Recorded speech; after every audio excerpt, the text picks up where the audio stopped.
Afternoon, everybody. Happy Sunday, and welcome to our little wrap-up vid on our week 3 out on the range today. And had a lot of fun. And well, let's just get right down to it. We got out there and we had pretty strong wind conditions at first, and we'll talk about Jen first. And I don't know how well you can see that, Jen. You can point out some things. When you first started, like me, we were both off to the left over here. Yes, I felt like a crescent moon all along here. Yeah, it was really, yeah, like she said, like a crescent moon.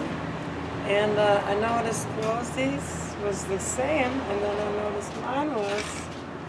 And then I thought, what is different between last time and this time? And I noticed that there's quite a harsh breeze coming from the right. So, gotta compensate. So when I started compensating, I went 1, 2, 3, 4, 5, 6, 7, 8, 9, 10, 11, 12, 13, 14 in the black. And then a bunch of them that are really close by here. So by compensating for the wind.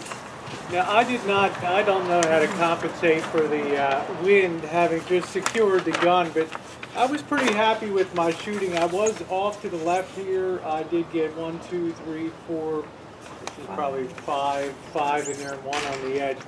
But the thing I noticed, you might say, well, at 50, 25 yards, what's the wind going to do? It's not so much what the wind would do to the bullet as it travels, but I could feel myself being buffeted as I was trying to take shots there, and I was being pushed to the left.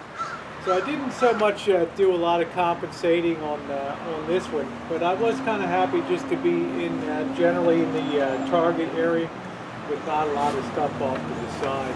We then went on to the silhouette targets, and of course Jen did the mix, and I'll let you talk about you did the mix of the 9mm and the 22. I had 10 rounds left of the 9mm, and I wanted to basically just see how well I will do with the 9mm on this silhouette target, and pasted that head pretty good.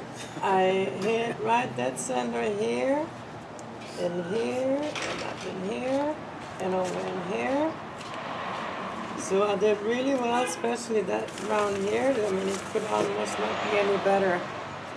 And then I switched to the 22 rifle, and I used for the first time the red dot sight. And I was not quite sure if I was going to be hitting something, because I could not from distance see anything hitting here. You were getting a lot up on that. And I was really just focusing on headshots. And I've got 1, 2, 3, 4, 5, 6, 7, 8, 9, 10, 11, 12. 12 headshots, 3 kind of grazed. And then I've got a bunch here in the heart area. So I'm very, very pleased with the results. Also, you were resting on the table when you were shooting today. That helped a lot too, I think, to steady your shot. So you really pasted that head really good. So that red dot sight in combination with starting to get used to that. Yeah, when you have 22, when you have a long arm in the wind, it just goes. It's impossible. Now I didn't get anything. The takeaway for me is when I started to do the human silhouette target, I was still, as you can see, pulled to the left, but not as severely. I was finally starting to try to compensate a little bit for that. So I moved my pattern sort of to the right here, although I didn't get any head or direct bullseye shots. What's interesting this time, though, if you look at my performance, my shooting was much tighter in the body area than before.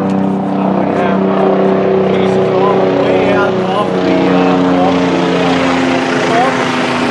edges and stuff. So today was the first time I could almost take my hand and almost cover where everything was going on there. So my takeaway today was, although I didn't try to take any headshots, my takeaway today was I had a much tighter sort of targeting in there than before. Instead of being sprayed all over the place, it was much closer. That's So excellent. Really good tight grouping here I too. think if you get the prize today, because you probably took the guy's head off with all those shots that you put in. But it was a good day. We didn't have any screaming today out there. It was I very actually had to ask the guy that usually comes and screams, tell him that, you know, those two gentlemen down there, they're carrying holsters with sidearms, and I thought that wasn't allowed. It's not. Since I was reprimanded for wearing a holster last time. So he said, "Oh, thank you very much," and he approached him and he made him take them off. And They were from out of area shooting. They had some dangerous practices. You said every time that the guy would shoot off a round, he would take a look, pull the gun in like this and take a look at it, and I guess look in his chamber or whatever to see. I don't know what he was looking for. he was having his finger in on the trigger. Yeah, holding it up sort of sideways. He shot and down the firing line. kind of towards us every time, looking at the gun, and then he would blink it. And I mean, I got to this point so scared that I actually left and sat down for a few minutes and let him shoot. And then when he was done, I'd go back.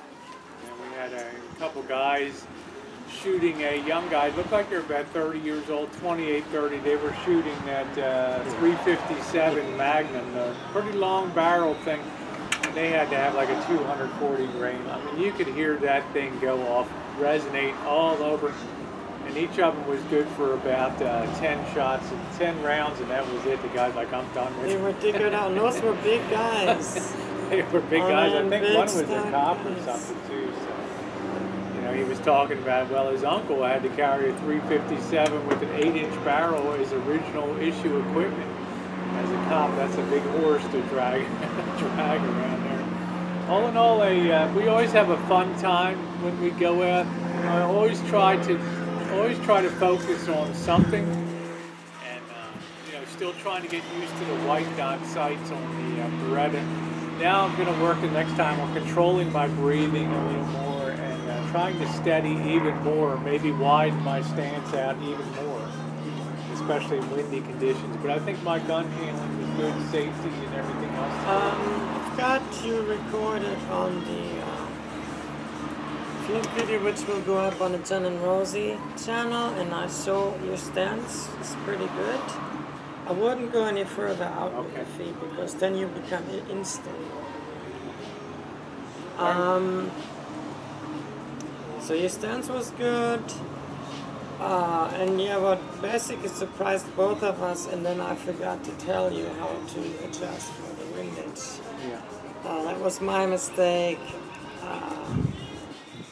There was just so much going on today. Well, you know, target 1 for me was blah. Target 2 was good. I'm happy with that. You had good shooting today, good performance on that with wind adjustment. And the 22 with the sights was. So next time, well, if there's windy situations, which I'm pretty sure with fall season not coming will be the case again, then I will explain to you how to compensate for that. And just from my point of view, from what I take away for today, you did it very good. Consider the wind and I've put everything. about 500 rounds through that Beretta now, and I'm very comfortable. And you become very efficient in reloading and everything and handling it. So I'm very pleased. And for me personally, just to give a comparison between the iron sights and the red dot sights, yeah, the results, baby, Yeah, it's like night and day. speak for itself. And everybody in the military has conducted thousands and thousands of tests with soldiers where they sent them in combat with iron sights and with choice of whether a scope or a red dot, and it has proven 92% that the red dot will give you about 40% more efficiency on your rifle. Well, it certainly showed today on that. All right, everybody. Well, thanks for watching. Make sure to also check out Jen and Rosie Reality TV, because when Jen videos, she has a totally different perspective than I do, but she always gets some really good video. Thanks for being along.